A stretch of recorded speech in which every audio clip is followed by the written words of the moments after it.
Now, I would like to request it to honorable guest to press the key and start this amazing session.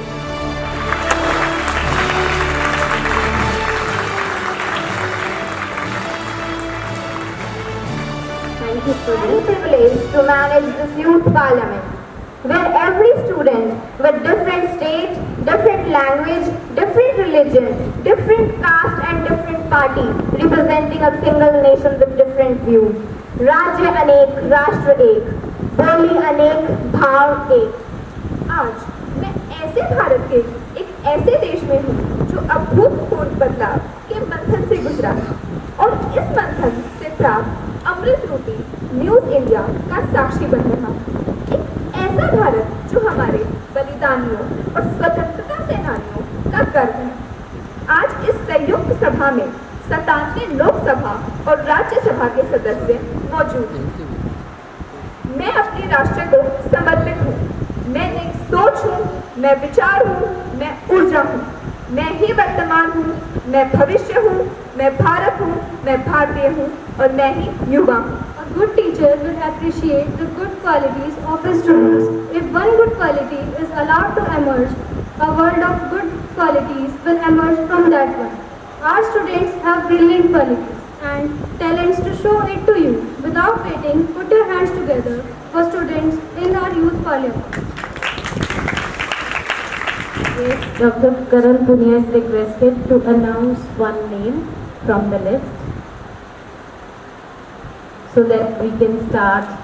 Yes, this is the lesson for you that when speaker is there in standing position, you are also supposed to stand.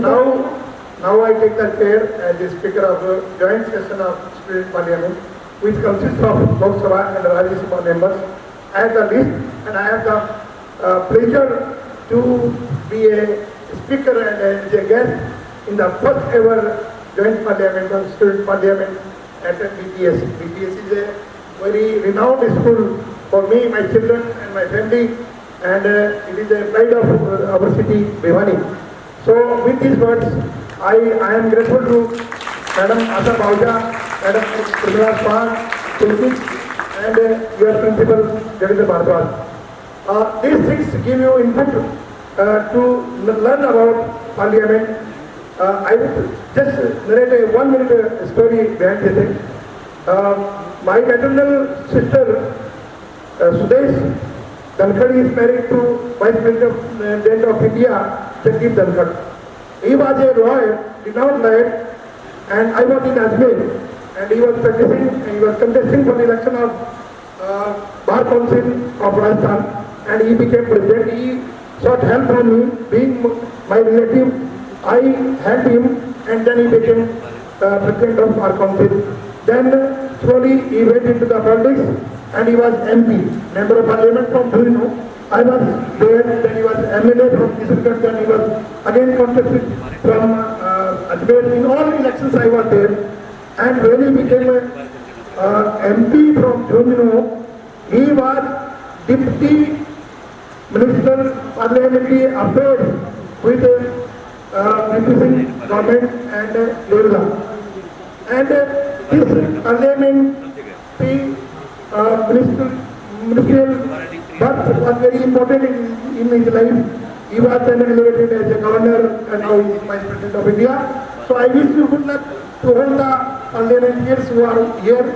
And with this I announce open this joint session of Student Parliament, which is starting from this year 2022-23, and I would like to read out the names of the members of joint session who are MPs. Shri Narendra Modi, great Narendra Modi ji, kindly Yakle for him. Rahul Gandhi, Yakle for him. Aradhya, left.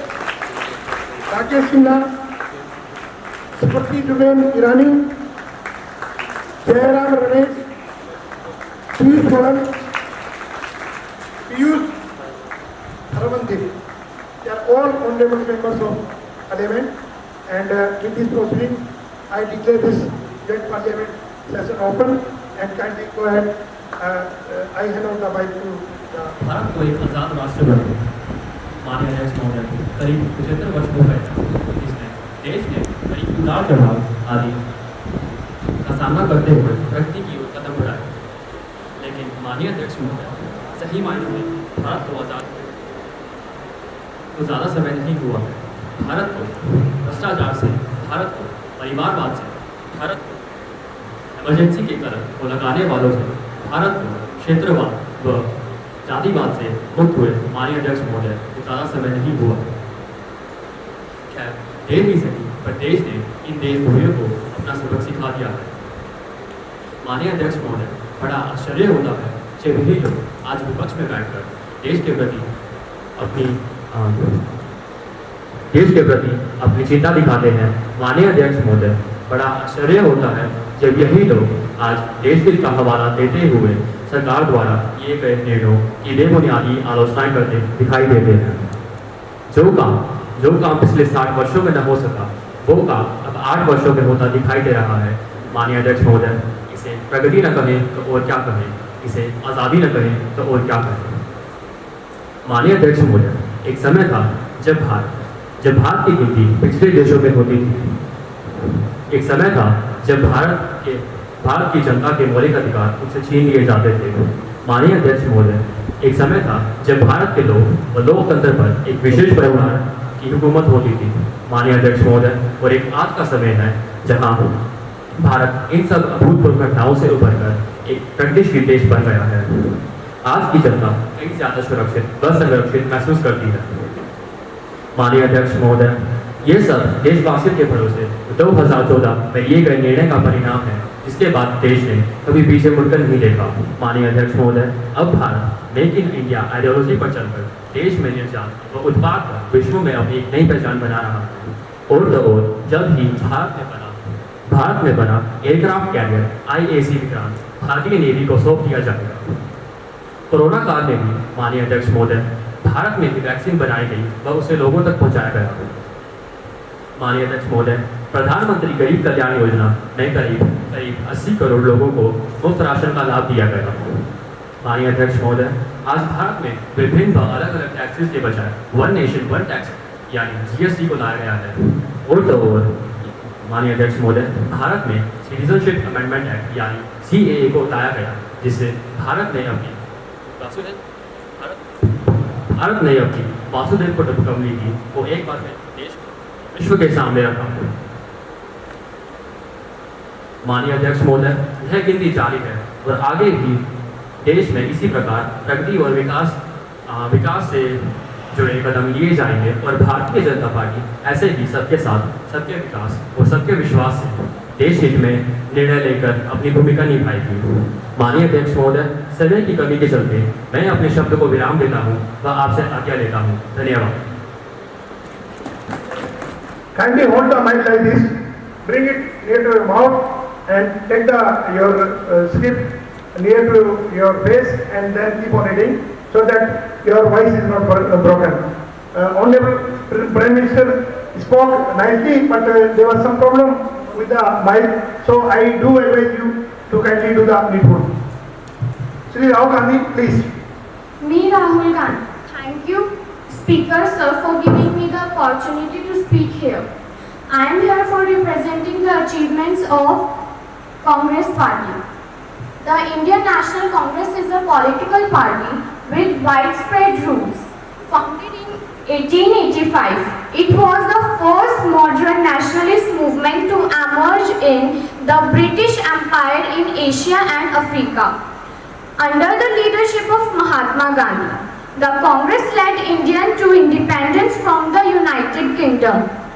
Due to its enduring history, the Congress Party is also named as the Grand Old Party. After Indian independence in 1947, Congress dominating Indian politics for the next 20 years. The party's first Prime Minister Jawaharlal Nehru led the Congress to support socialist policies by creating the Planning Commission, introducing 5-year plans implementing a mixed economy and establishing a secular state. In the 17 general elections since independence, won an outright majority on 7 occasions and heading the central government for more than 54 years, and the most recent Manmohan Singh. The Indian National Congress conducted its first session in Bombay from 28 to 31 December in 1885 at the initiative of retired civil service officer Allen Octavine Hume. It aimed to obtain a greater share in government for educated Indians and to create a platform of civic and political dialogue between them and the British Raj. Umesh Chandra Banerjee was the president of Congress. The first session was attended by 72 delegates representing each provinces of India. The Congress under P.V. Narasimha Rao moved towards an economically liberal agenda. The Congress-led coalition known as the United Progressive Alliances. Thank you. In many ways, most probably, people in positions of authority are susceptible to corruption. Corruption certainly reflects greedy and selfish behavior. Causes of corruption. First of all, the main cause of corruption is bribery. It is the most common method of corruption. Bribery involves the improper use of favors and gifts in exchange from personal gain. Furthermore, the types of favors include money, company shares, employment, entertainment, and political benefits, etc. Embezzlement refers to an political benefit withholding assessed for the purpose of theft. It takes place by one or more financial fraud. Entration is another method of corruption. It means to obtain money or services illegally. Above all, this obtainment takes place by concerning individuals and organizations. Hence, it is simply quite similar to blackmail. Ways to stop corruption.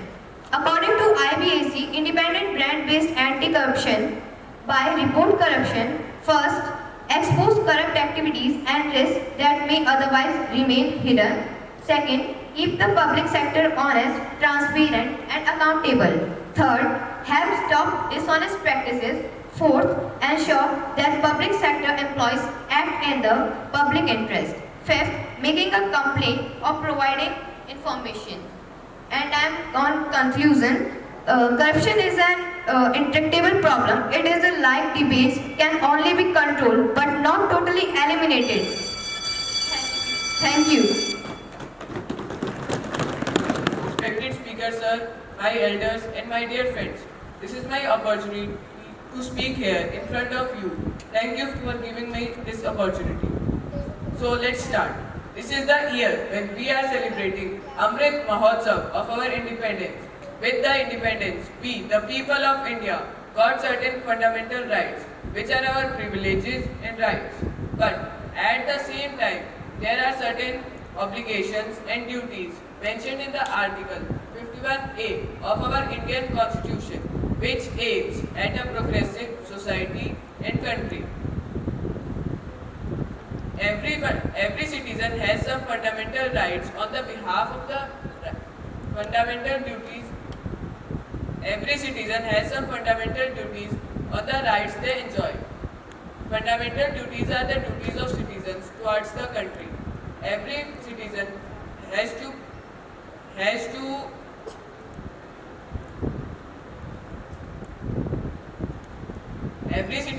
perform these duties, but every citizen is not performing these duties properly. So it is not necessary, but it should be necessary. Thank you. धन्यवाद आदरणीय speaker महोदय, आपने मुझे बोलने का मौका दिया। मैं Anurag Thakur new education policy के बारे में आज कुछ बातें बताना चाहूँगी।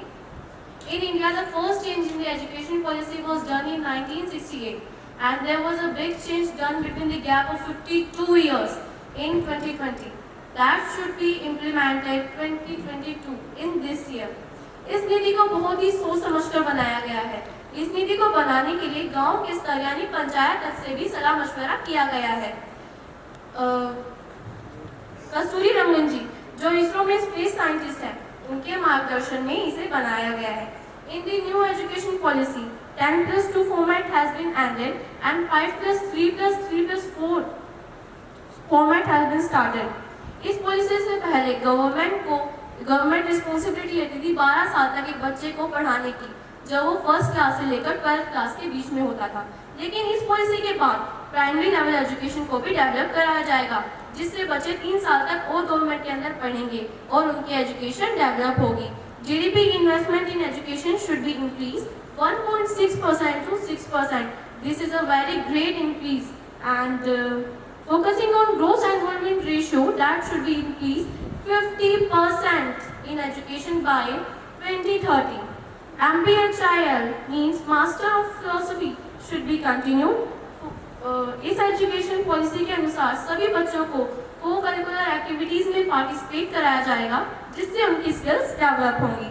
Mother tongue will be a medium of translation and instruction till class 5, for example Europe, जिससे बच्चों को पढ़ाई में बहुत एग्जाम्पल एंड समझने में बहुत हेल्प मिली है। Multi disciplinary education research university means MERU बनाए जाएंगे, जो कि अब डेवलप होने शुरू भी हो गए हैं। यहाँ तक तो हमने बात करी स्टूडेंट की एजुकेशन चेंजेस में, तो चेंजेस होने चाहिए टीचर्स की ट्रेनिंग एंड उनके क्वालिफिकेशंस में भी। National curriculum framework for teacher education तैयार कराया जाएगा। क्वालिफिकेशंस की अगर हम बात करें तो teachers will be well trained by 2030। Minimum qualifications for teacher is 3 year integrated BA। हमारी पूरी कोशिश इस पॉलिसी में यही रहेगी कि हम प्राइवेट एजुकेशन के बीच के डिफरेंस को गवर्नमेंट एजुकेशन के साथ कम करें और बच्चे अच्छी एजुकेशन ले सकें। धन्यवाद स्पीकर महोदय, आपने मुझे बोलने का मौका दिया। मैं अपनी बात को यहीं ख़त्म करना चाहूँगी। थैंक यू ठाकुर साहब। आप मंत्री हैं और आपने अच्छे डिलीवरेशन दिए हैं, और मैं रूलिंग पार्टी से स्मृति जुबेन ईरानी को आमंत्रित करता हूँ। I'm Smriti Irani from BJP and I'm the Union Minister of Women and Child Development. POCSO Act of 2012 is the protection of children from sexual offences. POCSO Act provides deterrent stringents against the assaults brought about the children, and it provides a minimum of 20 years of imprisonment to a lot of many aggravated penetrative assaults. It also provides a death penalty in some brutal cases. POCSO Act is divided into 46 sections mainly. In POCSO Act, a lot of acts from different criminal acts are provided, like CRPC, IPC and IT Act, which provides a lot of encapsulative acts to specify the POCSO Act. Even after the cases like M. Loganathan versus the state, which included the brutal rape case on 28 September 2012, as well the case of Kanha versus the state of Maharashtra, people are not much aware of the POCSO Act, as well as children don't even know that how offences are taking place against them. So I would like to bring about so many legislations and more amendments in the POCSO Act on the behalf of our government. Now I would like to raise the voice of so many humans in plights. What is shame for us? Human trafficking is a restoration and transportation of human beings with fraud and force and coercion for their own purposes. According to the Crime Bureau investigation of 2019, in 2019 the human trafficking cases were about 2088. While in 2018 it was about 1,893, which is increasing if we look at the previous years. Also the government has taken many steps towards it, like about 600 people were convicted in the human trafficking cases, but this is not a sufficient amount because people has the right to life according to Article 21A, and they are not getting it because of the human trafficking. Also, according to some NGOs, about 20 to 65 million of children and people are affected due to human trafficking. Children and women are generally human trafficked for the forced marriages and sex working. If we talk about this shows the negative point of the male-dominant society, and men are generally human trafficked for forced labor, bonded labor, gigolos, etc. People are not much aware of human trafficking as well. Therefore, I want to reconsider the act which was previously presented in the parliament in 2018, but which was lapsed by the Rajya Sabha. I would like to reconsider it, and the investigation, according to the draft bill, the investigation bureau will take the central authority place, and also will provide so many consequences for the interstate as well as the international cases. This is correctly said that Jotokun jebon ache, totokun asha ache. That means where there is life, there is hope. Let the colors of humanity fly. Thank you so much, Mr. Speaker. Thank you. Now I invite Rajya Sabha member. Thank you, Speaker sir, Honorable sir.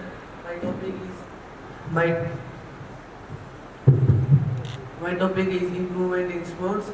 Improvement in India is very essential क्योंकि India में sports में बढ़ती population के साथ साथ sports में भी improvement होना चाहिए, क्योंकि ताकि मैं मोदी सरकार से कहना चाहता हूँ कि वो अलग अलग जगह पे अपने सेंटर बनाएं और अच्छी फैसिलिटी दें और वहाँ पे अच्छे कोचेज अपॉइंट करें और वहाँ पे क्या करें और क्या बोलते हैं, जैसे एक नर्सरी है वहाँ पे पर बच्चे को जो भी सिलेक्शन होता है वहाँ पे 2000 रुपीज़ पर मंथ मिलता है।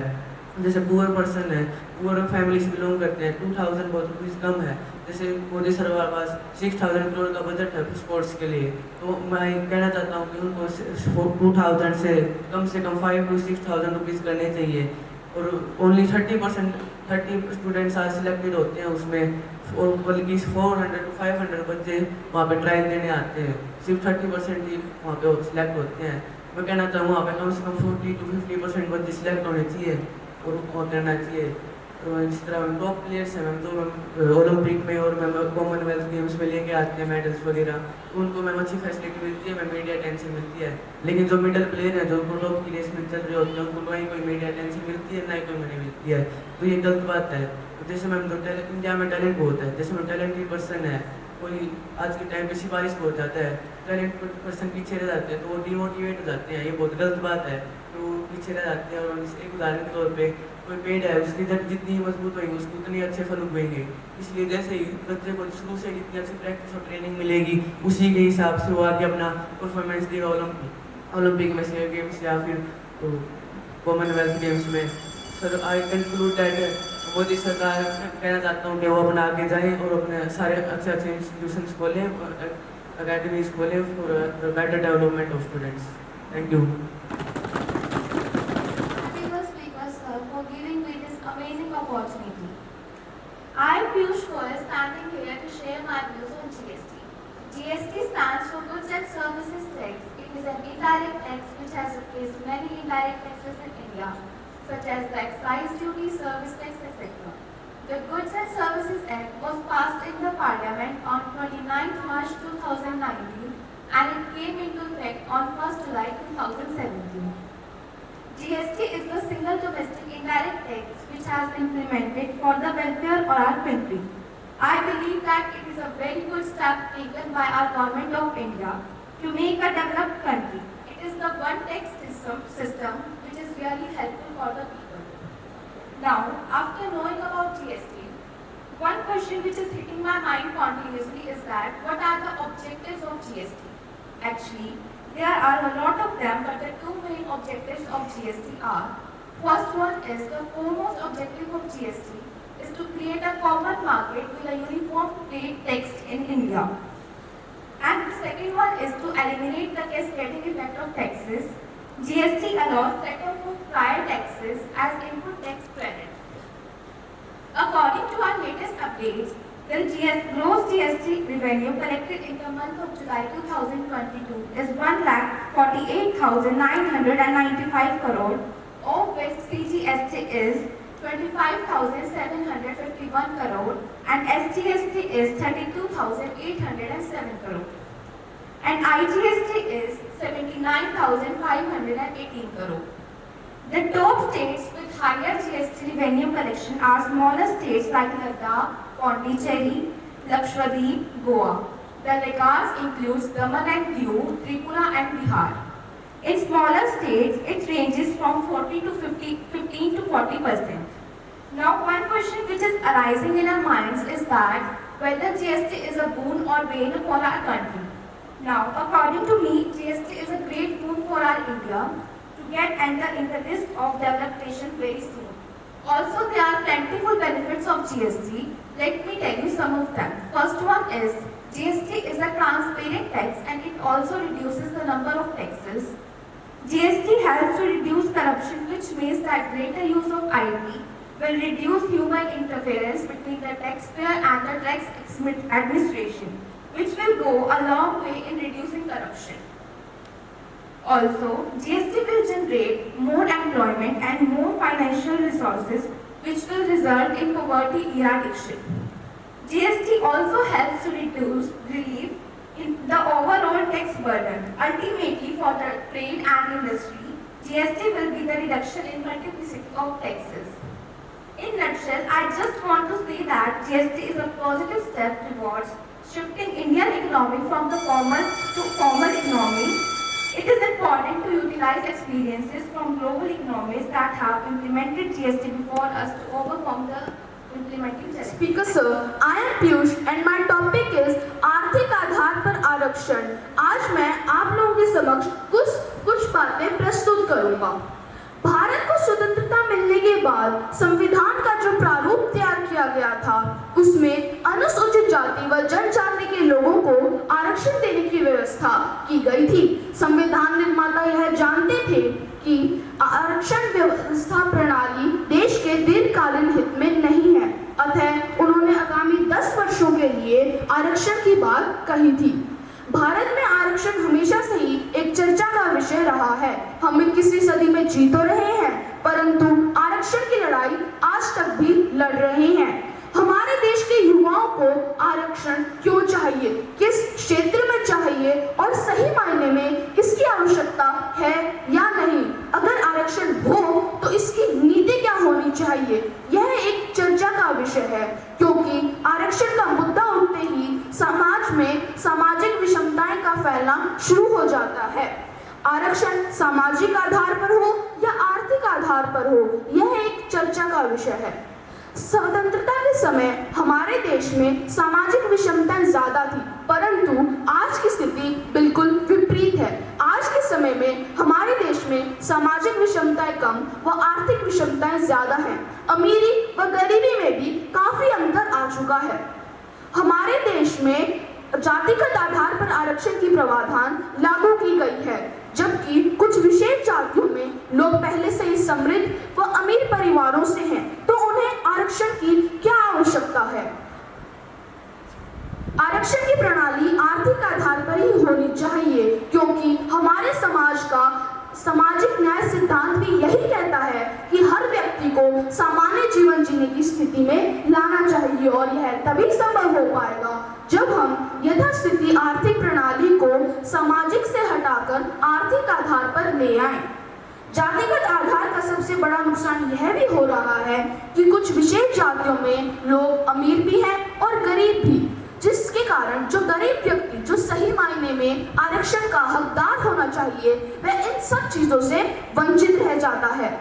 आरक्षण आर्थिक आधार पर आरक्षण अगर लागू कर दिया जाता है तो हमारे देश के गरीब तबके के लोगों तक यह सुविधा पहुंच पाएगी तथा वह भी सामान्य जीवन जीने की स्थिति में आ पाएंगे, चाहे वह किसी भी समाज या जाति के हों। अब प्रश्न यह भी उठता है कि आर्थिक आधार पर आरक्षण को लागू कैसे किया जाए। इसमें हम प्रत्येक परिवार की वार्षिक आय को आधार बना सकते हैं। आर्थिक आधार को ध्यान में रखकर हमें आरक्षण को हमारे देश में लागू कर देना चाहिए, जिससे गरीब व्यक्ति भी सामान्य जीवन जीने की स्थिति में आ पाएगा और हमारे देश का हर व्यक्ति उन्नतशील होगा तथा देश के राष्ट्र निर्माण में अपना सहयोग करेगा।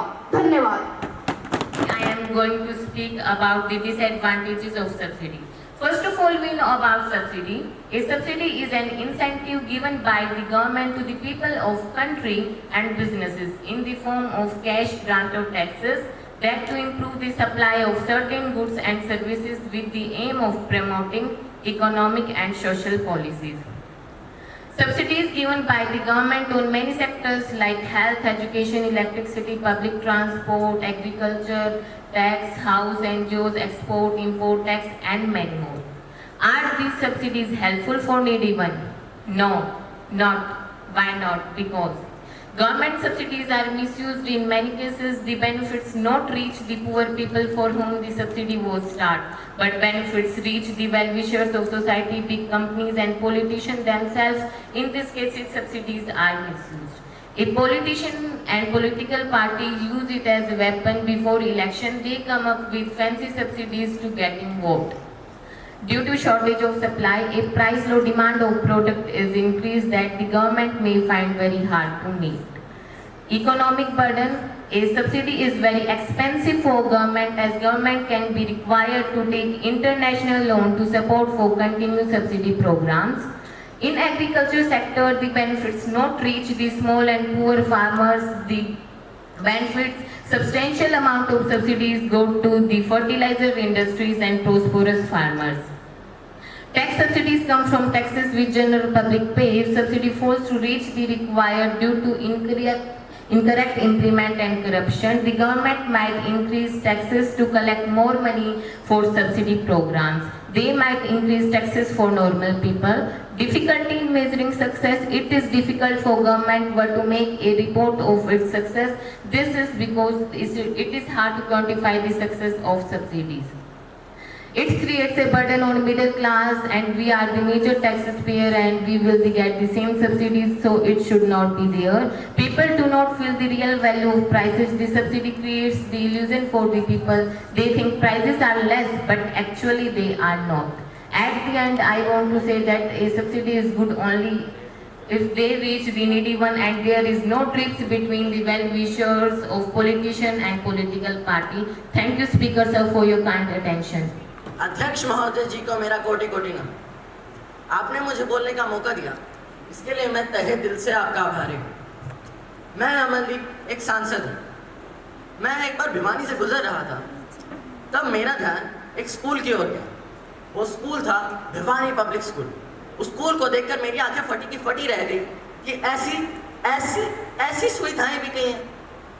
उसके प्रांगण को देखकर मुझे देवताओं के भवन निर्माता विश्वकर्मा का स्मरण आता है, जिनके कर कमलों से देवताओं के महल बनते हैं। इस धरती पर वही कर कमल श्री देवराज पाहुजा और आशा पाहुजा मैडम के हैं, जिन्होंने अपने कर कमलों से भिवानी पब्लिक स्कूल की नींव रखी, जिसका विश्व बुनियादी स्तर का ढांचा है। इसके चारों तरफ पर्यावरण है, हरियाली है। आशा पाहुजा मैम और देवराज पाहुजा सर ने एक छोटा सा पौधा लगाया था, जो आज एक बड़ा वट वृक्ष बन गया है, जिसकी शाखाएं देवराज पाहुजा भिवानी पब्लिक स्कूल और बीपीएस स्टेपिंग स्टोन के रूप में उभर कर आ रही हैं। हमारे स्कूल में ऐसी सुविधाएं नहीं थी, पर आज के ज़माने में भिवानी पब्लिक स्कूल ने बड़े ही गौर से बच्चों की सुविधाओं के ऊपर ध्यान दिया है और ये सोचा है कि कहाँ बच्चों को किस चीज़ की ज़रूरत है। जहाँ और स्कूल एसी लगाते हैं बच्चों की सुविधाओं के लिए, वहीं हमारे स्कूल ने एयर प्योरीफायर लगाए ताकि बच्चों को तटस्थ बनाया जाए, साथ ही साथ पर्यावरण की रक्षा भी की जाए। इसीलिए देश की सबसे बड़ी परीक्षा यूपीएससी को पास करने वाली निशा अग्रवाल और रेणु दहिया इसी विद्यालय की उपज है। हर साल स्कूल से IIT, NEET, JEE, CA, CLAT आदि परीक्षाओं में विभिन्न रिजल्ट निकलते हैं और स्वर्ण अक्षरों में अपना नाम दर्ज करवा लेते हैं। अपने माता पिता के पद चिन्हों पर चलते हुए इस स्कूल को आकाश की ऊंचाइयों तक पहुंचाने का काम किया है हमारे सेक्रेटरी श्री पुलकित पाहुजा सर ने, जिन्होंने न अपनी दूरदृष्टि और ऊंची सोच के कारण न केवल आज हमारे स्कूल के बच्चे भारत अभी तो यूरोप और अमेरिका जैसे देशों में भी भारत का परचम लहरा रहे हैं, और न कि इससे पूरे देश का सर ऊंचा कर, जहां माता पिता अपने बच्चे का फ्यूचर बनाने के लिए कोटा, आकाश, एल एंड बायजूस जैसी संस्थाओं में जाकर धन और पैसा बहुतायत मात्रा में खर्च करते हैं, वहीं इस भिवानी पब्लिक स्कूल ने अल्फा कक्षाएं प्रारंभ कर इनके मुंह पे कड़ा तमाचा दिया है। यह एक बड़ी उपलब्धि है कि स्कूल लेवल पे आप कॉम्पिटिटिव एग्जाम्स की तैयारी करवा रहे हो। अब मैं ये भी बताना चाहूँगा, न केवल भिवानी पब्लिक स्कूल शिक्षा के माध्यम में, अपितु खेलों के माध्यम में भी सबसे आगे है। स्कूल के बच्चे चेस ओलंपिक में, जैसे योगेश गौतम, और कॉमनवेल्थ गेम्स में मोहित ग्रेवाल ने कांस्य पदक हासिल करके देशा में देश हरियाणा और हरियाणा में छोटी काशी और छोटी काशी में भिवानी पब्लिक स्कूल के तिल्ला काट रखे हैं।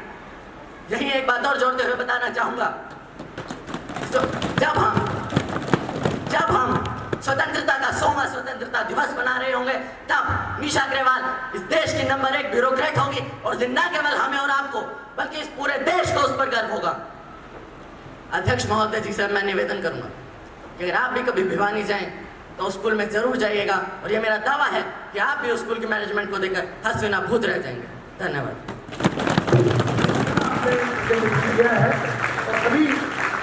सभी बेंचेज आपसे प्रभावित है। मैं एज ए स्पीकर आपकी बात से सहमत हूँ और मैं चाहूँगा कि आपके प्रेमिसेस का एक बार मैं जरूर अवलोकन करूँ।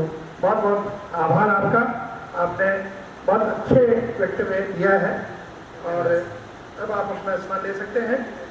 मैं आगे स्पीकर श्रेष्ठा को आमंत्रित करना चाहता हूँ, वो भी अपने वक्तव्य से सबको प्रभावित करें। श्रेष्ठा। जैसा कि आप सभी जानते हैं, 15 अगस्त 1947 को भारत आज़ाद हुआ था। इसकी आज़ादी के बाद भारत की सफलता के लिए कई कार्य किए जाने थे, जिनमें से सबसे महत्वपूर्ण कार्य था राष्ट्रभाषा को स्थापित करना। गांधी जी ने देश के आज़ाद होने से पहले कहा था, हर देश की एक राष्ट्रभाषा होती है जिसके बिना वो गूंगा होता है।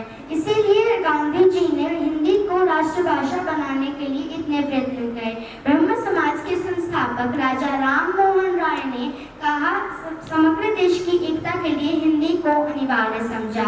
स्वामी दयानंद सरस्वती ने जनता तक अपनी बात पहुंचाने के लिए हिंदी का सहारा लिया तथा कहा कि केवल हिंदी ही एक ऐसी भाषा है जिसके माध्यम से हम पूरे देश को एकता के सूत्र में पिरो सकते हैं। हमारे देश के पहले प्रधानमंत्री श्री पंडित जवाहरलाल नेहरू ने कहा कि केवल हिंदी ही एक ऐसी भाषा है जिसके माध्यम से हम अपने देश को ऊपर बढ़ा सकते हैं। जितनी हिंदी बढ़ेगी उतना ही देश का नाम होगा। वर्तमान में अगर कोई भाषा है जो राष्ट्रभाषा का गौरव पाने की क्षमता रखती है तो वह हिंदी है। दुर्भाग्य से 14 सितंबर 1949 को भारत संविधान निर्माताओं ने हिंदी को राष्ट्रभाषा घोषित न करते हुए राज्यभाषा घोषित किया और कहा, आने वाले 15 वर्षों तक हर सरकारी काम अंग्रेजी में होते रहेंगे, जिससे हजारों भारतीयों का दिल टूट गया क्योंकि इससे अंग्रेजी को बढ़ावा दिया जा रहा था। 15 वर्षों बाद जब हिंदी को राष्ट्रभाषा बनाने की घोषणा की गई तो उत्तर भारत से लेकर दक्षिण भारत तक राजनीति का चोला पहनाकर हिंदी के खिलाफ इतना बड़ा आंदोलन किया गया कि इस घोषणा को वापस लेना पड़ा और हिंदी राष्ट्रभाषा नहीं बन पाई। वर्तमान समय में भारत का प्रत्येक नागरिक अंग्रेजी की तरफ आकर्षित होता जा रहा है। प्रत्येक माता पिता अपने बच्चों को अंग्रेजी माध्यम विद्यालयों में भेज रहे हैं। इससे तो अंग्रेजी माध्यम विद्यालयों की बाढ़ सी आ गई है। मान्यवर, मैं आपका ध्यान आकर्षित करना चाहूंगी कि आज जिस विद्यालय में मैं अपने विचार हिंदी की तरफ रख रही हूँ, यह विद्यालय भी एक अंग्रेजी माध्यम विद्यालय है। यहाँ उपस्थित सभी विद्यार्थी अंग्रेजी के अंदर निपुण होना चाहते हैं। अंग्रेजी माध्यम से विद्यार्थियों में देशभक्ति, त्याग, बलिदान, भाईचारा की भावना विलुप्त होती जा रही है। अंग्रेजी तो हमें सिर्फ अहंकार सिखा रही है, जिससे भारतीय संस्कृति और मूल्यों का पतन होता जा रहा है। वर्तमान समय में हमें एक ऐसे प्रधानमंत्री मिले हैं जो दुनिया के हर मंच पर हिंदी में अपने विचारों को व्यक्त व्यक्त करते हैं, जिससे हमारा देश का सर शर्म से झुका नहीं अपितु गर्व से उठ गया है। अगर हम विश्व के सबसे पसंदीदा नेता की बात करें तो श्री मोदी जी शीर्ष पर हैं। क्यों? क्योंकि वह अपनी मातृभाषा यानी कि हिंदी का प्रयोग करते हैं। इसीलिए समय आ गया है कि अब हम अपनी संस्कृति और मूल्यों को पहचानें तथा भारत को विश्व गुरु बनाने के लिए हिंदी को वो दर्जा दें जिससे आज तक वो वंचित रही है। तो आओ हम सब मिलकर प्रण करते हैं कि हम हिंदी को राष्ट्रभाषा बनाकर ही दम लेंगे। जय हिंद, जय हिंदी, जय हिंदुस्तान। धन्यवाद। नेक्स्ट जो तैयार रहेंगे वो पीडी उषा रहेंगे। मैं आपसे अजय चाहता हूँ और आगे प्रोसेसिंग ये करेंगे।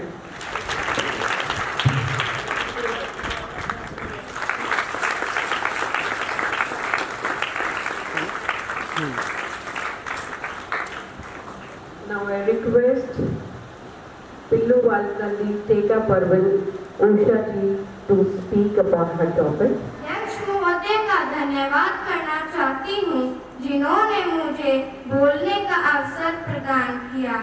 मैं खेलों के विषय में आपको कुछ जानकारियाँ देना चाहती हूँ। खेल हमारे लिए बहुत महत्वपूर्ण है। वो हमें मजबूत, स्वस्थ एवं तंदुरुस्त बनाए रखते हैं। मेरी राय में खेलकूद एक मनुष्य के व्यक्तित्व के निर्माण में महत्वपूर्ण भूमिका निभाता है। अब मैं राष्ट्रमंडल खेलों पर थोड़ा प्रकाश डालना चाहती हूँ। राष्ट्रमंडल खेल या कॉमनवेल्थ गेम एक अंतर्राष्ट्रीय बहु खेल प्रतियोगिता है जिसमें राष्ट्रमंडल देशों के एथलीट्स शामिल होते हैं। यह आयोजन पहली बार 1930 में हुआ था। उसके बाद यह हर 4 साल बाद होता आ रहा है। यह दुनिया का पहला बहुखेल कार्यक्रम है जो महिलाओं और पुरुषों के पदकों की घटनाओं की समान संख्या को शामिल करता है। अब मैं कॉमनवेल्थ गेम कहाँ हुआ तथा भारत ने कितने पदकों को हासिल किया आपको बताना चाहती हूँ। 2002 इंग्लैंड के मैनचेस्टर में हुए इस कॉमनवेल्थ गेम में भारत ने शानदार प्रदर्शन करते हुए कुल 69 मेडल जीते। इसमें से 30 गोल्ड मेडल भारत ने हासिल किए। साल 2006 में ऑस्ट्रेलिया में हुए इस कॉमनवेल्थ गेम में भारत ने कुल 50 मेडल अपने नाम किए, जिसमें से 22 गोल्ड मेडलों को भारत ने हासिल किया। 2010 में हुए भारत में ही कॉमनवेल्थ गेम में भारत का प्रदर्शन अब तक सबसे शानदार रहा है। इस कॉमनवेल्थ गेम में भारत ने 101 मेडल अपने नाम किए। इसमें से 38 गोल्ड मेडलों को भारत ने हासिल किया। स्कॉटलैंड में 2014 में हुए कॉमनवेल्थ गेम में भारत ने 61 पदकों को अपने नाम किया, जिसमें से 15 गोल्ड मेडलों को भारत ने हासिल किया। 2018 कॉमनवेल्थ गेम ऑस्ट्रेलिया में भी भारत का प्रदर्शन काफी अच्छा रहा। यहाँ भारत ने कुल 67 मेडल अपने नाम किए, जिसमें भारत ने 22 गोल्ड मेडलों को हासिल किया। इस साल 2022 कॉमनवेल्थ गेम इंग्लैंड में भारत ने 61 मेडल अपने नाम किए। इस बार भारत ने 22 गोल्ड मेडलों को हासिल किया। हरियाणा के भिवानी स्थित भिवानी पब्लिक स्कूल का 2012-13 बैच का student Mohit Garewal 125 kilo KG heavy wrestling में ब्रॉन्ज मेडल को हासिल किया। मैं भिवानी पब्लिक स्कूल के डायरेक्टर मैम, सेक्रेटरी सर और प्रिंसिपल सर को इसकी बहुत बहुत बधाइयाँ देना चाहती हूँ। अभी कुछ दिन पहले ही भारत ने एशिया कप 2022 के पहले मुकाबले में पाकिस्तान को 5 विकेट से हराकर विजय प्राप्त की है।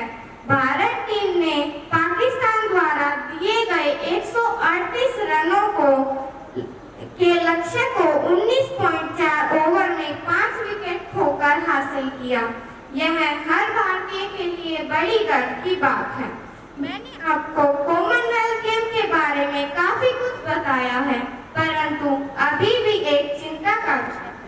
वो यह है कि अभी भी कई स्थानों पर खेलों के बच्चों को अच्छी सुविधाएं प्राप्त नहीं हो रही हैं। स्थिति में सकारात्मक परिवर्तन लाना हो चाहिए। निगरानी, सूक्ष्म निगरानी एवं सुधारों के लिए एक केंद्रीय मॉनिटरिंग संस्था की स्थापना होनी चाहिए। खिलाड़ियों के उत्साह प्रदर्शन में निरंतरता हेतु घरेलू आयोजन में वृद्धि होनी चाहिए। धन्यवाद। आज के समाज का बड़ा कड़वा सच है, आज महिलाएं एक तरफ सफलता के नए आयाम गढ़ रही हैं, दूसरी तरफ कुछ महिलाएं ऐसी भी हैं जो हिंसा व अपराध का शिकार हो रही हैं। हद तो यह है कि महिलाएं अपने घर की चार दीवारी में भी खुद को सुरक्षित महसूस नहीं करती। महिलाओं के खिलाफ हो रही हिंसा के मामले आए दिन बढ़ते जा रहे हैं। हिंसा वो नहीं है जो उनके शरीर को चोट पहुंचाती है, हिंसा वह भी है जो उनके मन को ठोस पहुंचाए। हिंसा वह भी है जो उनके मान सम्मान को चोट पहुंचाए। एनसीआरबी के नए ताज़ा आंकड़ों के मुताबिक पिछले 4 सालों से 2015 तक महिलाओं के खिलाफ अपराध के मामले 34% का इजाफा हुआ है, जिसमें पीड़ित महिलाओं के खिलाफ हिंसा करने वाले या तो उनके पति या रिश्तेदार ही हैं। वर्ष 2005 से पहले महिलाओं के साथ हो रही हिंसा को आईपीसी के सेक्शन 498 के तहत देखा जाता था, परंतु 2005 में महिलाओं के लिए कठिन नियम के तहत घरेलू हिंसा अधिनियम 2005 को लागू किया गया। इसमें महिलाओं के लिए अधिनियम को सुरक्षित रखने की व उनके लिए रहने की जगह, उनके अधिकारों को सुरक्षित रखते हैं। मैं सभी महिलाओं से यही अनुरोध करती हूँ कि जो महिलाएं प्रताड़ित हैं वे एक कदम आगे आए और अपनी कंप्लेन कर सके। धन्यवाद।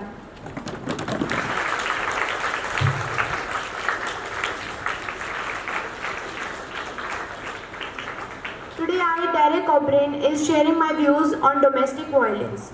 Domestic violence generally refers to an harm or injury caused by a male adult, usually the husband, against his wife.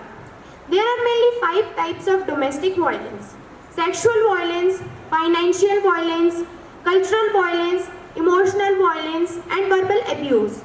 Now I want your attention towards sexual violence. It is a behavior to be of a sexual nature which is unwanted and without any consent. It is the most common domestic violence in India. Domestic violence has increased due to dowry demands. There are strong links between dowry demands and domestic violence. Domestic violence have been found in India very fluently although it has been banned after the Dowry Prohibition Act in India in 1961. Now I want to share the National Family Health Survey 5 report. As per the National Family Health Survey 5 report, out of 100%, 75% of women suffered from domestic violence. Accordingly, 44.4% women reported domestic violence in Karnataka, 40% in Bihar, 39.6% in Manipur, 38% in Tamil Nadu, and 36.9% in Telangana. There are many impacts of domestic violence like any type of injury, drinking disorders, sleeping disorders, eating disorders, depression or anxiety. Let me tell you, depression or anxiety is the main effect of domestic violence. As we all know, domestic violence affects women between the ages 18 to 25. The most 19% of domestic violence involves a weapon. So the government also should take a few steps which strongly influence domestic violence against women. The things that the government can do to stop domestic violence are education, observe the things, promote gender equality, professional help, and many more. It's the time of the hour to get our society free from domestic violence and to maintain proper law and order. Thank you. My topic is benefits of ethanol blending. Blending ethanol with petrol to burn less fossil fuel while running vehicles is called ethanol blending. Ethanol is an agricultural byproduct which is mainly obtained by the processing of sugar from sugarcane, but also from other sources such as rice, husk of maize. Why is blending ethanol important? Ethanol mixing is said to reduce environmental degradation while adding extra income to the pocket of sugarcane farmers. It will help India achieve its dream of self-reliance in the energy sector. Immense benefits can accrue to the country by 20% ethanol blending by 2025, such as saving rupees 30,000 crore of foreign exchange per year, energy security, lower carbon emissions, better air quality, self-reliance, use of damaged food grains, increasing farmers' incomes, employment generations, and great investment. Thank you. To Speaker, for giving me such a golden opportunity to speak about World Heritage Site. In this Parliament session, taking your attention and studying my topic, World Heritage Site. In India, world heritage site क्या होता है? दुनिया में कुल 1154 sites हैं, जिनमें से 40 India के हैं,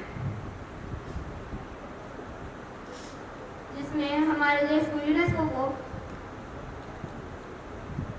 वर्ल्ड हेरिटेज का टैग दिया जाता है। मैं आपको यूनेस्को की फुल फॉर्म बताना चाहूँगा। United Nation Scientific Culture organisation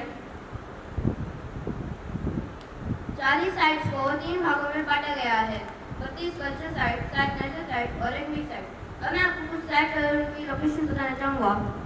Ajanta caves, Ellora caves Maharashtra, Agra fort, Taj Mahal Agra, sun temple Orissa, Mahabalipuram monuments Tamil Nadu, Kaziranga national park Assam, Keoladeo national park Rajasthan, Manas wild sanctuary Assam, churches and convents of Goa, monuments of Khajuraho, Madhya Pradesh, monuments of Hampi, Karnataka, Fatehpur Sikri, Agra, Elephanta Caves, Maharashtra, Great Living Chola Temples, Tamil Nadu, Totalical Monuments, Karnataka, Sundarbans National Park, West Bengal, Nanda Devi and Valleys of Flower National Park, Uttarakhand.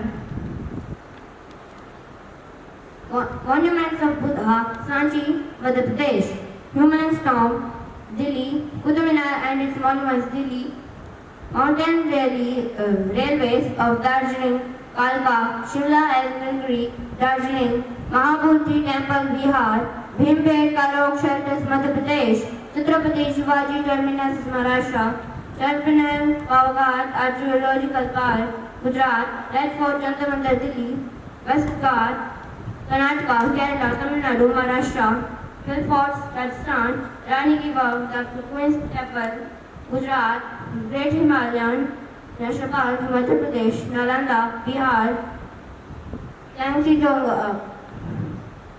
Kanchenjunga National Park, ये 19 site है, सिक्किम में locate होता है।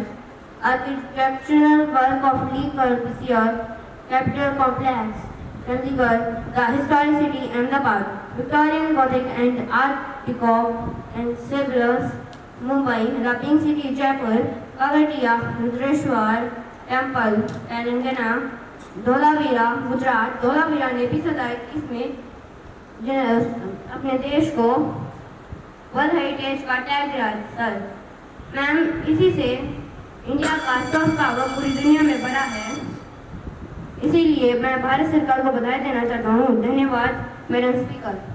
Article 370 और उसके नुकसानों पर आपका ध्यान आकर्षित करना चाहता हूँ। अभी द्विवेदी जी ने सर मोहम्मद इकबाल का एक शेर पढ़ा था जो था सारे जहां से अच्छा हिंदुस्तान हमारा, हम बुलबुल हैं इसलिए गुलिस्तान हमारा। मगर वो एक पैरा पढ़ना छोड़ के जो था मजहब नहीं सिखाता आपस में वैर रखना, हिंदी है हम वतन है हिंदुस्तान हमारा। मैं आप सभी से कहना चाहता हूँ, मत करिए मुसलमानों पे शक, वो भी उतने हिंदुस्तानी हैं जितने आप सब हो। मुझे आज भी याद है जब भारत और पाकिस्तान की लड़ाई हुई 1947 में, तब ब्रिगेडियर मुसलमान था जिसका नाम था ब्रिगेडियर उस्मान, और तब वो फौज अलग अलग स्टेटस की थी और अंग्रेज बादशाह थे जिन्होंने फौज रखी थी। वो कमांडर था जो खड़ा रहा जब तक वो अपने देश अपने वतन के लिए शहीद नहीं हो गया। मत भूलिए मैं किसानों की बात नहीं करूंगा, मत भूलिए मैं ना ही दलित की बात करूंगा, मैं करूंगा आर्टिकल 370 कश्मीर की बात। आर्टिकल 370 कश्मीर को भारत से जोड़े रखने का एक जरिया था, जिसके कारण कश्मीर खुद का एक अलग संविधान बना सकता था भारत के संविधान से अलग, और खुद का एक अलग झंडा बना सकता था भारत के झंडे से अलग। मगर इसे हटाने से पहले कश्मीरियों को कोई जानकारी क्यों नहीं दी? क्यों इसे कश्मीर की सरकार से भी छुपाया गया?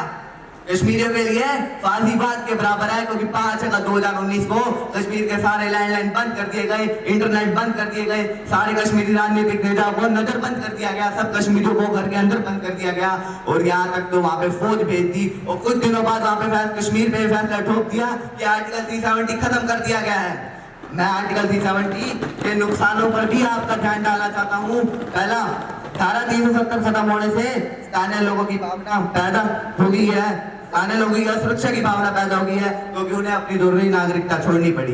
दूसरा, कश्मीर में पॉलिटिकल इंस्टेबिलिटी भी पैदा हो गई है। और तीसरा, कश्मीरी मुसलमानों को लगता है इससे राज्य की एकता और अखंडता पर भी खतरा है। जो आजकल का सबसे बड़ा क्वेश्चन बना हुआ है, कश्मीरी लड़कियों की सुरक्षा का सवाल उठ रहा है, क्योंकि कुछ हिंदू फासीवादियों ने क्षेत्र की लड़की से शादी करने का धमकी दी है। पांचवा, धारा 370 खत्म होने से स्थानीय लोगों के लिए नौकरी के अवसर भी कम हो गए हैं, क्योंकि कुछ लोग विभिन्न हिस्सों से राज्य में आकर नौकरी पा रहे हैं। छठा, आर्टिकल 370 हटने से पाकिस्तान और भारत के नाजुक रिश्ते पर और भी बिगाड़ आ रहा है, जिसकी वजह से कश्मीर में आतंकवाद फैल रहा है। 7, जम्मू कश्मीर को एक विशेष राज्य का दर्जा प्राप्त था, मगर आर्टिकल 370 हटने के बाद उसका दर्जा सामान्य राज्यों से भी कम चला गया है, क्योंकि उसे एक केंद्र शासित प्रदेश घोषित कर दिया गया है। धन्यवाद। हम बात करते हैं कि पैगासस हमारे देश में कैसे फैला। पैगासस का हमारे दुनिया में बहुत ज़्यादा इम्पैक्ट पड़ा, और केंद्रीय सरकार ये कहती है कि ऐसा कुछ नहीं है, इस पर ध्यान देने कोई योग्य नहीं। लेकिन इसका इम्पैक्ट हमारी दुनिया पर बहुत पड़ा, जैसे कि इस वायरस के आने पर हमारे कॉल रिकॉर्डिंग्स भी हो सकती हैं, व्हाट्सएप की चैट्स तक लेकर व्हाट्सएप की रिकॉर्डिंग्स, व्हाट्सएप की फ़ोटोज़ तक हैक कर लिया जाता है, जो किसी और को भेज सकते हैं। तो मेरा अगला सवाल ये है कि पैगासस हमारे फ़ोन में आया कैसे? पहले हमें एक लिंक भेजा जाता था, जिस लिंक को क्लिक करने पे वो हमारे फ़ोन को इन्फेक्ट कर सकता था, लेकिन आज मॉडर्न टेक्नोलॉजी के हिसाब से यह लिंक को सिर्फ क्लिक नहीं करना पड़ता, लेकिन व्हाट्सएप पर मैसेज आता है और एक वॉइस और मिस कॉल की जाती है, जिससे हमारा फ़ोन इन्फेक्ट हो जाता है। यह दोनों iOS और Android दोनों को अटैक कर सकता है। व्हाट्सएप कॉल को पढ़ना, कॉल को देखना कि आप किस टाइम पे किस को कॉल कर रहे हैं, आपकी लोकेशन को ट्रैक करना, कैमरे को सीक्रेटली ऑन करना, माइक्रोफोन ऑन करना, ये सब इस स्पाईवेयर को इजरायली कंपनी ने बनाया, जिसका नाम है NSO। अब सवाल यह उठता है कि NSO ने इसे क्यों बनाया? NSO क्लेम करती है कि उसने इसे इंटरनेशनल एलिगेशंस के लिए बनाया, और ताकि क्राइम और टेररिस्ट दोनों के अगेंस्ट में फाइट कर सके, उसने इसलिए इससे बनाया। लेकिन अगर हम बात करें कि केंद्र सरकार ने इसका इस्तेमाल क्यों किया, केंद्र सरकार ने इसका इस्तेमाल इसलिए किया क्योंकि कर्नाटका में MLAs को स्पाई करने के लिए उसने इसका इस्तेमाल करा, और कांग्रेस की सरकार को गिराने के लिए उसने इसका इस्तेमाल करा।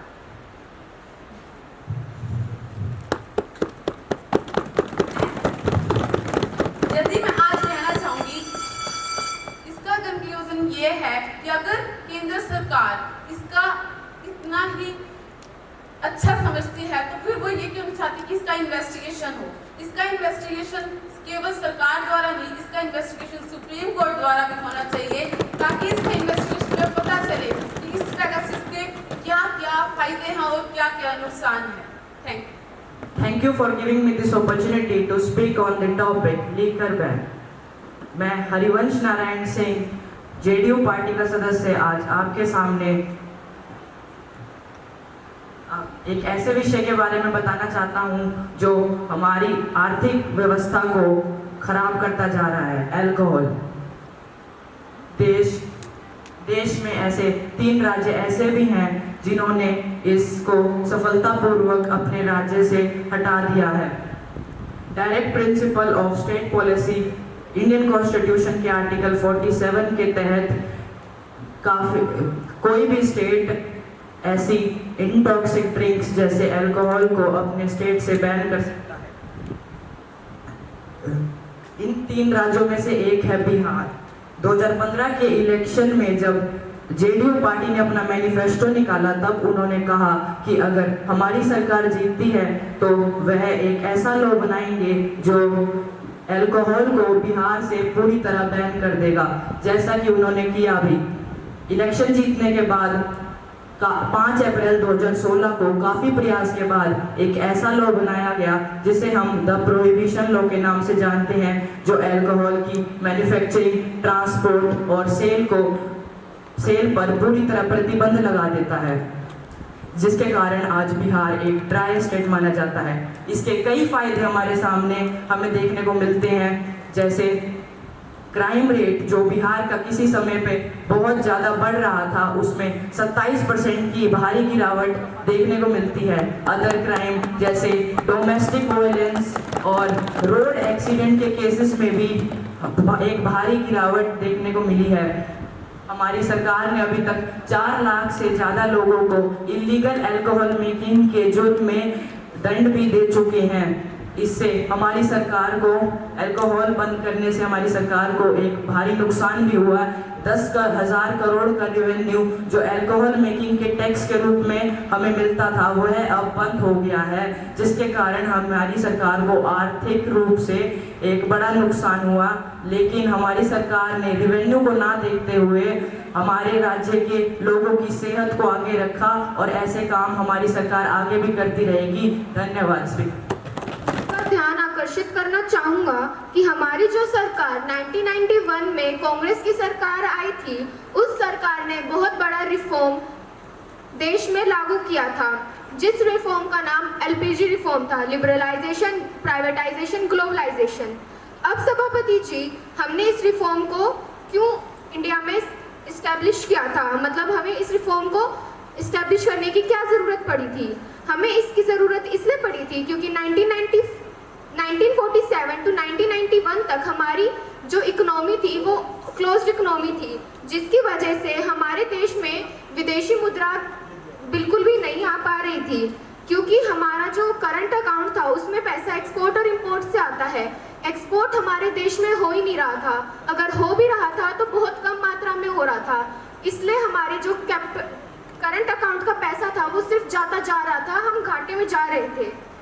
बट उस टाइम हमारे देश में एक्सपोर्ट तो हो ही नहीं रहा था।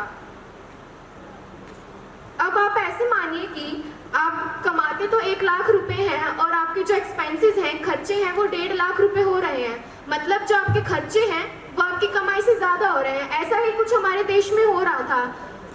इन खर्चों को कम करने के लिए, मतलब इन खर्चों को चुकाने के लिए हमारा देश दूसरे देशों से लोन ले रहा था। अब हमारे देश ने इतना लोन लिया कि दूसरे देशों ने लोन देने से मना ही कर दिया। तो हमें IMF और वर्ल्ड बैंक ने सजेस्ट किया कि हम अपनी इकोनॉमी को ओपन इकोनॉमी में बदल लेते हैं। अब सभापति जी, ये सिचुएशन आई ही क्यों थी? बिकॉज 1979-80 में इंडिया ने BOP में भारी मात्रा में गिरावट देखी। अब इस सिचुएशन को देखते हुए हमें अपनी इकोनॉमी को ओपन किया, जैसे लिबरलाइजेशन। इसमें हमने अपनी इकोनॉमी में से रिस्ट्रिक्शंस थी जो भी उनको हटा दी गई। हमने अपनी इकोनॉमी को फ्री करने की कोशिश की।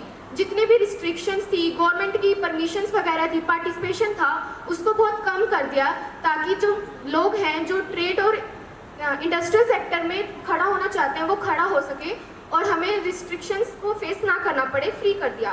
प्राइवेटाइजेशन, इसमें हमें प्राइवेट सेक्टर को इंक्रीज किया, उनको मोटिवेट किया ट्रेड इंडस्ट्री सेक्टर में आने के लिए।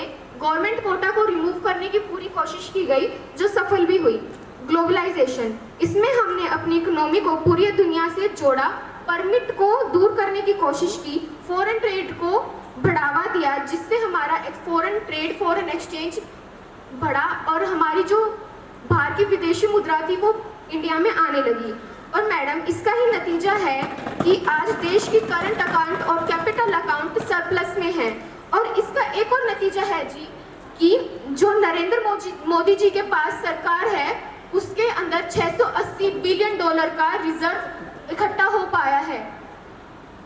और कैपिटल अकाउंट में पैसा FDI और FII से आता है जो बिल्कुल नहीं आ रहा था जब हमारी इकोनॉमी क्लोज इकोनॉमी थी। इसलिए हमने फॉरेन ट्रेड को बढ़ावा दिया। आज ये है कि हमारी उस ही पार्टी की वजह से जो हमने पॉलिसी बनाई, पूरा देश कोविड जैसी महामारी में भी टिक पाया है।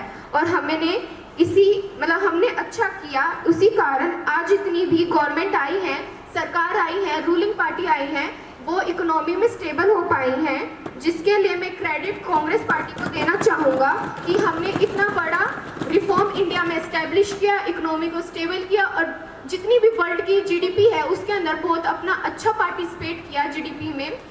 धन्यवाद। यूनिफॉर्म सिविल कोड हमें हमारी इंडिया में इम्प्लीमेंट करना चाहिए ताकि हम हर किसी को इक्वली ट्रीट कर सकें, इक्वली कंसीडर कर सकें on the basis of their gender, caste, religion. Uniform civil code article 44 में लिखा गया है, it is the vision of state, our state. अब मैं बात करना चाहूँगी मुस्लिम, हिंदू, सिख, क्रिश्चियंस, पारसी, जैन, हर कोई अपने अलग अलग रूल्स, रेगुलेशंस, कस्टम्स फॉलो करते हैं।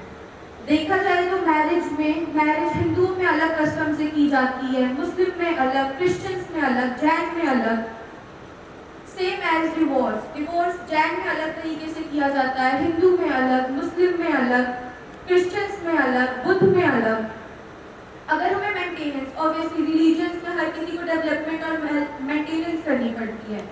हिंदू अलग तरीके से इसे ट्रीट करते हैं, मुस्लिम अलग तरीके से, क्रिश्चियंस अलग तरीके से, बुद्ध अलग तरीके से, जैन अलग तरीके से। लेकिन अगर हम दूसरी तरफ देखें तो अगर कोई भी पर्सन कोई भी गलती करता है तो हम उसे सेम सजा देते हैं। According to our article 302 Indian penal code, अगर कोई भी पर्सन मर्डर करता है तो हम उसे या तो उम्र कैद की सजा देते हैं या फांसी की सजा। तब हम ये नहीं देखते वो किस रिलीजन का है, चाहे वो हिंदू का है, चाहे वो मुस्लिम का है, चाहे वो जैन का है, चाहे वो बुद्ध का है, चाहे वो क्रिश्चियंस है। जब हमें पनिशमेंट देनी होती है तो हम सिर्फ कॉन्स्टिट्यूशन के लॉज को चेक करते हैं, हम ये नहीं देखते कि उनके अलग रूल्स और रेगुलेशंस हैं। सेम एज इन सेक्शन 375, अगर कोई भी पर्सन रेप करता है तो चाहे वो किसी भी रिलीजन का हो, हम उसे सेम सजा देते हैं। अगर कोई पर्सन कोई गलती करता है तो हम कॉन्स्टिट्यूशन के लॉ के हिसाब से हम उसकी गलती पे उसकी पनिशमेंट देते हैं। तो अडॉप्शन, मैरिज, डिवोर्स, ऐसी चीजों में हमारे लॉज अलग अलग क्यों हैं? मैं चाहता हूँ कि हर जगह, हर स्टेट में, हर रिलीजन के लिए एक ही लॉ फॉलो हो, ताकि हर कोई अपने आप को इक्वल माने, किसी को भी ऐसा ना लगे कि हम माइनॉरिटीज में और मेजॉरिटी हम पे हर टाइम हैवी होती है। और उत्तराखंड और गोवा में जल्द ही ये लॉ फॉलो होने भी वाला है, लेकिन कुछ स्टेट्स ही क्यों, पूरी इंडिया क्यों नहीं? कुछ स्टेट्स में ये लॉ फॉलो हो, ऐसा नहीं होना चाहिए। ये लॉ पूरी इंडिया में फॉलो होना चाहिए ताकि हर कोई अपने आप को इक्वली माने। अब मैं दो और मुद्दों पे बात करना चाहूँगा, CAA and NRC। CAA, citizen amendment act, जो 11 दिसंबर 2019 में हमारे इंडिया में लागू हुआ है। इस एक्ट में हम लोगों को माइग्रेशन प्रोवाइड करते हैं, जो रिलीजन के लोग, हिंदू, मुस्लिम, सिख, जैन, पारसी, क्रिश्चियंस, जो लोग बांग्लादेश, पाकिस्तान, अफगानिस्तान ऐसी जगहों पर रहते हैं, हम उन्हें माइग्रेशन प्रोवाइड करते हैं। जैसे हम जानते हैं बांग्लादेश, अफगानिस्तान, पाकिस्तान ऐसी जगहों पर मुस्लिम्स की मेजॉरिटी है as compare to other religions. तो किसी भी रिलीजन के पर्सन को ऐसा ना लगे कि वो माइनॉरिटी में जिया या उसकी बात नहीं सुनी जा रही है, तो हम उन्हें माइग्रेशन प्रोवाइड करते हैं ताकि वह अपने आप को भी माइनॉरिटीज में ना माने, अपने आप को भी इंडिया का एक सिटीजन माने। दूसरी बात NRC is national register of citizen, जिसके अंदर हम हर पर्सन जो जेन्युइनली इंडियन सिटीजन है उसके नाम प्रॉपर एक रजिस्टर में लिखते हैं, और यह अभी तक सिर्फ असम में हुआ है। मैं चाहता हूँ कि ये पूरी इंडिया में हो। Thank you so much for listening. Good morning, respected speaker. I am Amma Motra. Humbly express my thanks to interest. My topic is India having 2 time zones. Ma'am, as we all know that India is the second largest country after China with a total population of 139 crore. But the Republic of India uses only 1 time zone, even though it spans across 2 geographical zones across the whole nation, and all its territories full IST Indian Standard Time. Now, why can't India have 2 time zones? Because India is in the middle of the longitude of 82.5 degrees east. After it became an independent country in 1947, India decided to be 30 minutes between the 2 countries, which are Bangladesh and Pakistan. The Pakistan set its time to UTC plus 5, while the Bangladesh set its time to UTC plus 6. But the Indian Standard Time was set to be UTC plus 5:30 due to some political reasons associated with the 2 adjacent countries. Then India lost a total of 32,87,263 square kilometer, and despite being a very large country, but it has only 1 time across. And that is not the first time that the demand of India having 2 time zones exists. I want to tell you that recently Council of Ministers, India's National Physical Laboratory, which maintain IST, published a research article describing the necessity of 2 time zones, suggesting 2 time zones and 2 IST in India. IST-1 for the most of India and IST-2 for the northern eastern region separated by the difference of 1 hour. IST-1 covering the region falling between 68 degree 7 east and 89 degree 52 east, and IST-2 covering the region falling between 89 degree 52 east and 97 degree 25 east.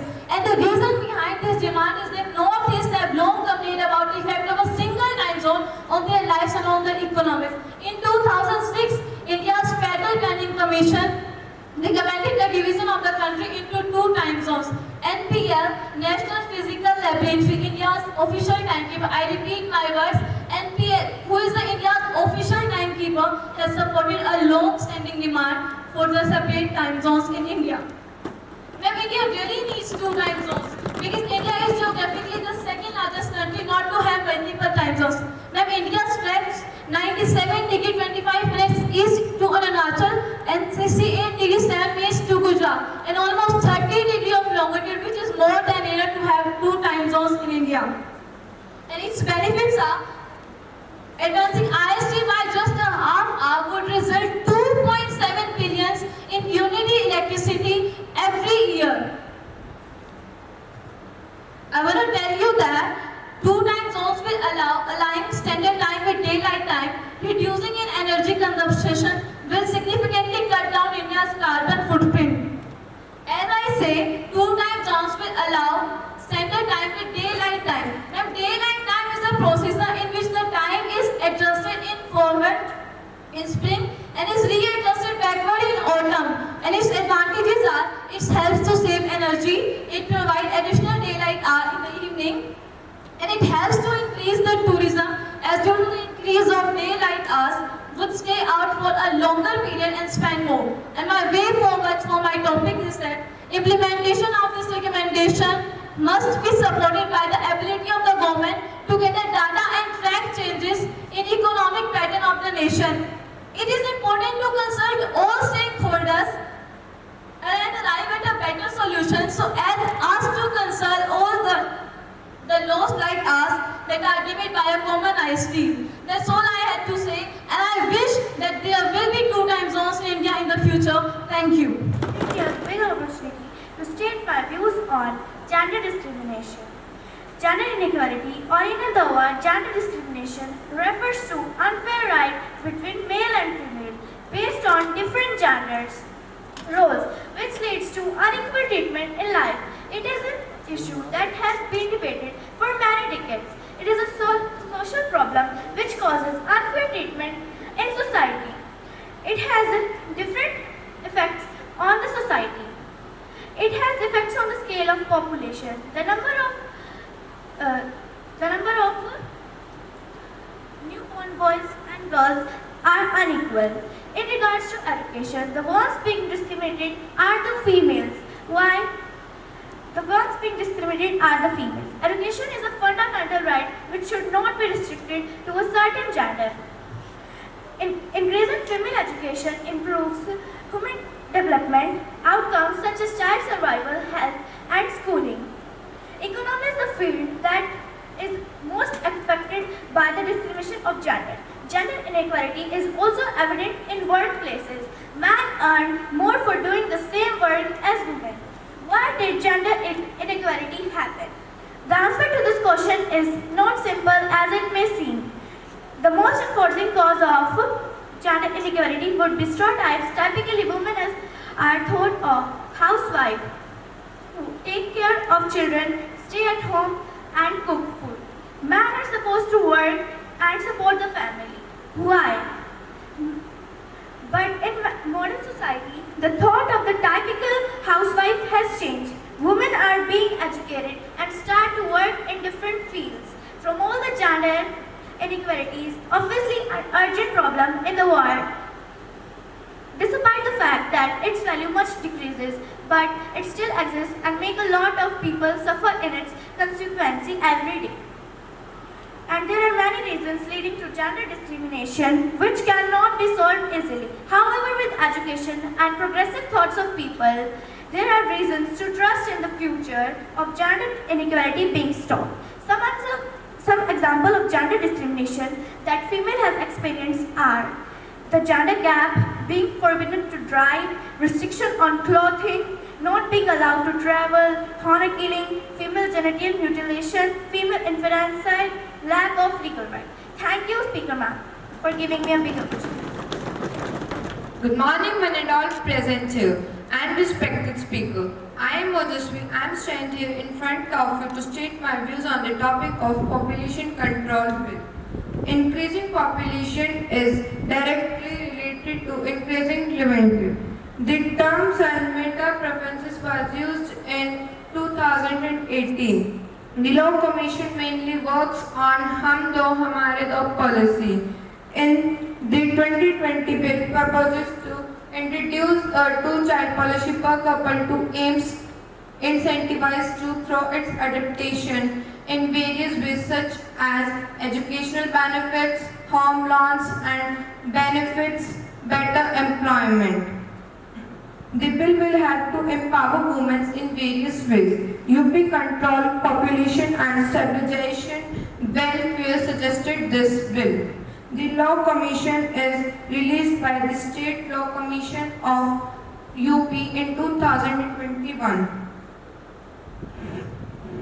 Population is a problem for most countries.